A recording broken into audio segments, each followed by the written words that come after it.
on, guys? It's K-Dub here with another episode of CryptoZombie. Welcome back to the channel. Hope you're having an awesome day today. Bitcoin doing literally absolutely nothing. Some of the altcoins, however, doing quite well. Chainlink breaking all-time highs. We're going to get into what is going on with Chainlink. Massive gains have been made as Bitcoin continues to consolidate sideways, and we anticipate the big move. One altcoin that's been on everybody's radar recently is Dogecoin. What is going on with this insane Dogecoin pump today? We're going to go into what is causing this. Should you hop in on the bandwagon? Is it safe? What can we expect? Definitely want to talk about that moving forward. We have some big news today for Bitcoin Lightning Network adoption. I know everyone's forgetting about Bitcoin since the altcoins have been having so much fun lately, but I do want to talk about some big news that could potentially really harness that massive mainstream adoption that we've all been waiting for. We have some other news as well. Oh, not to mention the fact that Tim Draper, who has been a pretty big Bitcoin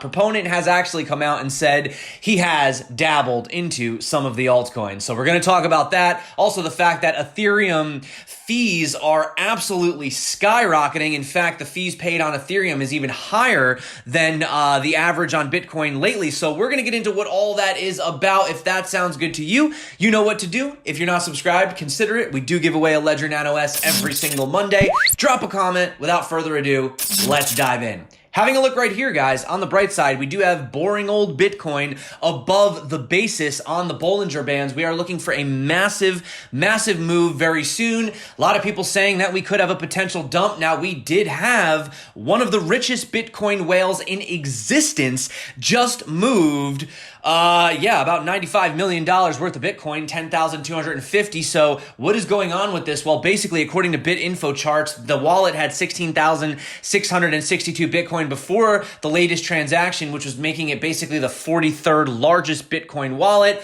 Are they looking to dump? Big question. Well, it actually looks like they didn't send it to an exchange. They just moved it to another wallet.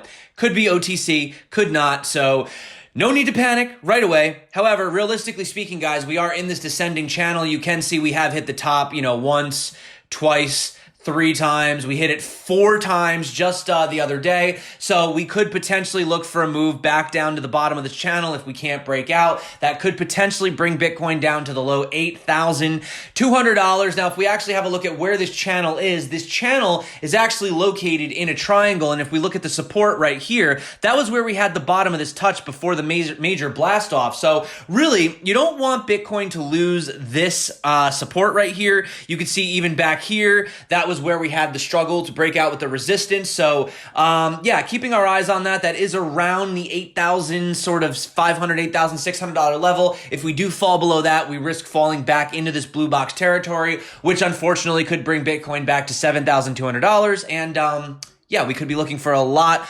longer waiting for this thing to break out of this movement, right? But altcoins have been doing quite well as Bitcoin remains below the major resistance. So we really still just continuously keep putting in lower highs for Bitcoin until Bitcoin can really break out of this trend that we've been, how long have we actually been on this downtrend for from top to bottom? About 938 days. So you guys do the math on that one. But the interesting thing is we have seen Bitcoin dominance fall out of the support while we're also seeing the altcoins break out of resistance. So lots of fun in the altcoins. Chainlink doing amazing. Congratulations to everyone that's been hodling Chainlink. Now, if you are over on Femex, you can actually trade Chainlink using leverage, which I don't recommend for beginners, but my goodness, if you've been trading over here, you guys have been making an absolute killing. Even just low leverage using 3x, you have a 20% move times 3, that's a 60% move, okay? So definitely not recommended for beginners. If you guys want to know how to trade on Femex, you can trade altcoins. They also have Tezos. You can even trade gold, like literally actual metal gold futures if you want. So I will drop that tutorial popping up above, but let's be honest, guys. Everyone is talking about this insane Dogecoin pump. So what is causing this pump? Well, if we have a look right here, you actually see that there's apparently a bunch of TikTokers, they're calling them the Gen Z Dogecoin pumpers, essentially, that are basically just saying, you know, you got to get in, you got to pump Dogecoin, it's cheap. Now, I remember when I first got into Dogecoin, I thought to myself, man, if Dogecoin could only go to $1, think about all the money that we could make. But then I realized, you know, you have to kind of look at market cap. That's pretty insane. And plus, it is a very inflationary token, Dogecoin. There's a lot of Doge that comes out every single day. But, you know, just as an example, here's one, oops, just hit my light. Here's one clip from Crypto Wendy O. This is somebody on TikTok over here. And then I'll show you another clip that I actually found on Telegram. So here's the first one. Let's all get rich. Dogecoin is practically worthless. There are 800 million TikTok users. Invest just $25. Once the stock hits $1, you'll have 10 grand. He says, tell everyone you know.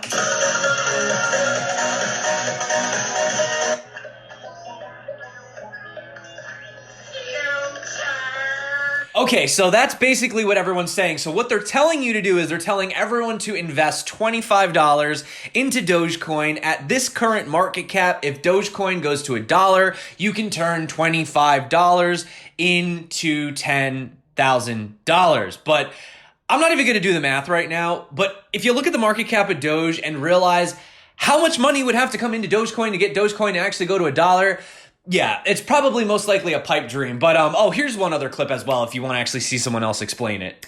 Everybody, please listen to me. This is Dogecoin. If you know nothing about investing, it doesn't really matter.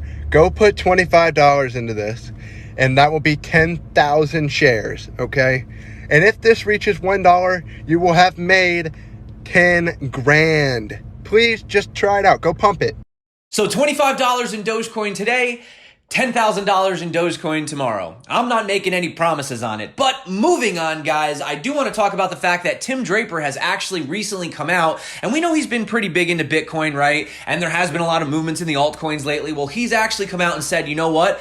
Honestly, I do actually own some other altcoins. Now, he didn't go into specifically which altcoins he's held, but he has said that the coins that he's in have actually allowed him to be surprisingly up, obviously in profit, during this lockdown. Now, he said he won't tell them which ones they are. He says, you know, when I played Monopoly, I never showed anybody how much money I had so that they're never going to get a leg up or down on me. So that's that situation. But while we're talking about Tim Draper, we need to talk about the Tim Draper-backed project, Unstoppable Domains. They had some really big news today, guys. They just launched their decentralized chat protocol. So basically, this Unstoppable Chat, or they're just calling it D-Chat for short, aims to promote confidentiality through peer-to-peer network and end-to-end encryption, as opposed to mainstream messengers, which basically spy on you and then sell your data to everybody, right? So scrolling down here, you can kind of see what it looks like right here. Which I will go into in a second, but they say at the launch, the chat is going to be exclusively just for browsers. They are going to move to mobile as well, and crypto wallets like My Ether wallet and I'm Token are going to look to already integrate with it, and they're going to be having their own app as well. I actually personally really like My Ether wallet. I do also use My Crypto. They're kind of both in the same. Really depends on the mood I'm in.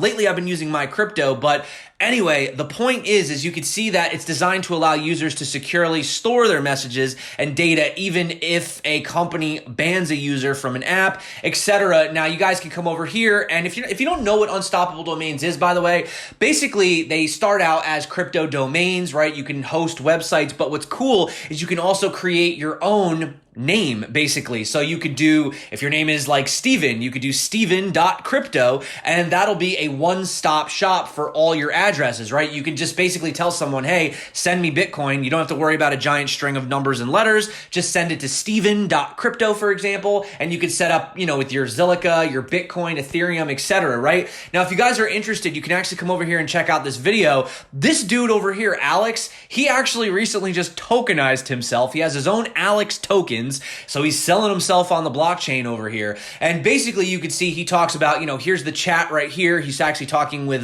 Brad from over at Unstoppable Domains. And you can actually just click right there. There's basically a send button where you can send and receive crypto. So if you are interested in this, check out the article from Alex. He actually wrote an in-depth article. But yeah, guys, if you haven't gotten on the Unstoppable domain bandwagon yet, not sure what you're waiting for. The domains are going super quick. You're definitely not going to get any of the really simple domain names. A lot of them are taken. But if you're interested, I do have a link below. Definitely check that out, guys. Obviously, by using the link, you are helping to support the channel. I do appreciate it, but definitely have a look at that. Check out Unstoppable Domains. Now, moving on to some adoption. Now, one thing is, yes, these decentralized applications, dApps, Unstoppable Domains, very good for people within the crypto space. But what about for people outside of the crypto space, for the everyday average person who doesn't want to learn how to set up a Bitcoin or cryptocurrency account, doesn't want to learn about blockchain? Well, now, this is a little bit controversial, but basically a new application which is poised to connect Bitcoin and Lightning Network payments to users' bank accounts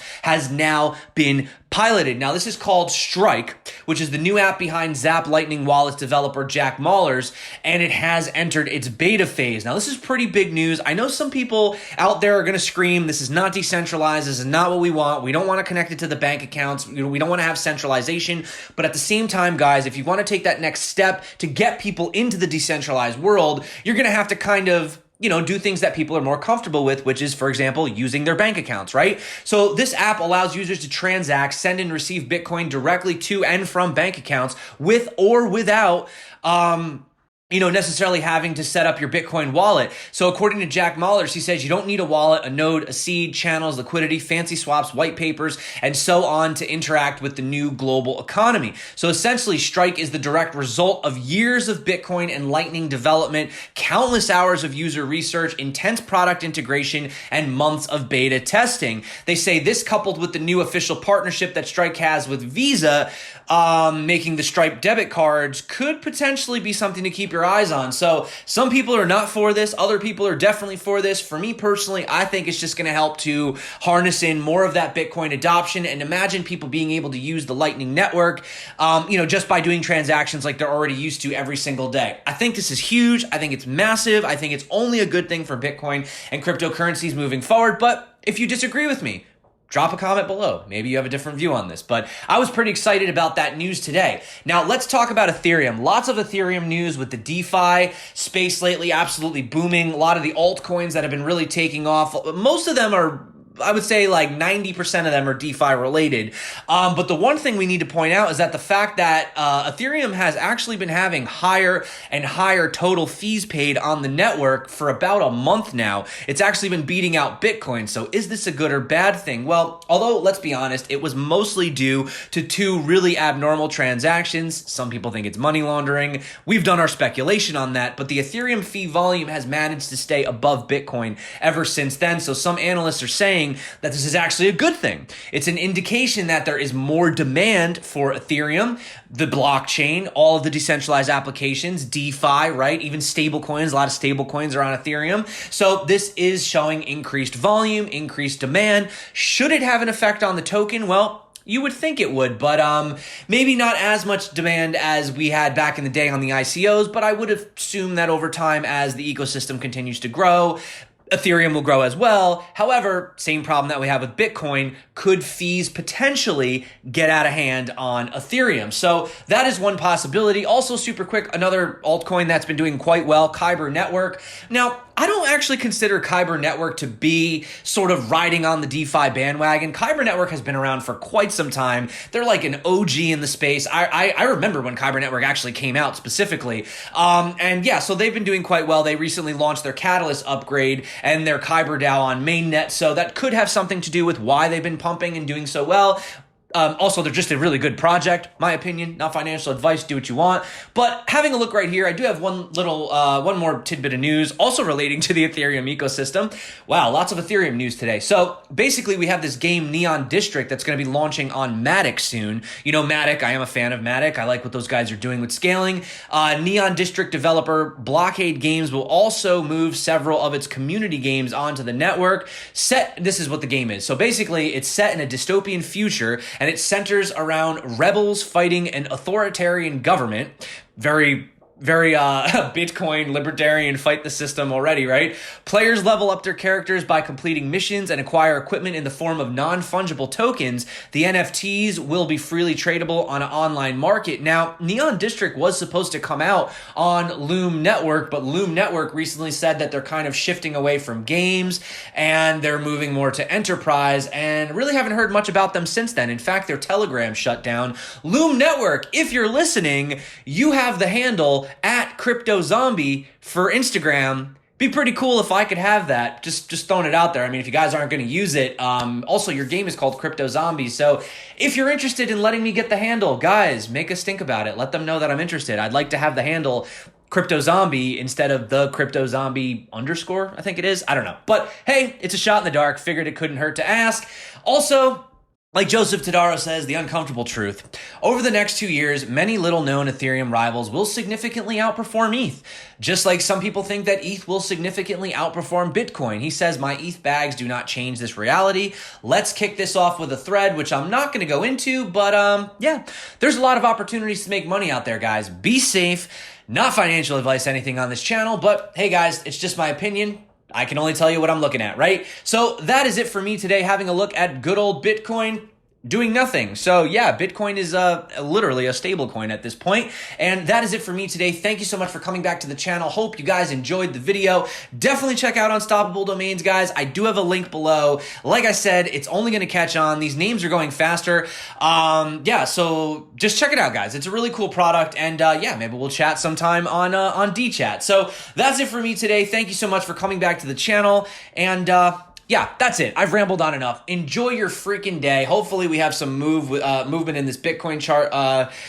You know, I mean, I'm looking at around, what was it? July 15th to 19th. I think we have like the big apex. So by then, if Bitcoin doesn't move, well, then I give up. I don't know. TA doesn't work. So that's it for me. You guys rock. My name's K-Dub. This is CryptoZombie. Until next time, stay crypto. And of course, peace out.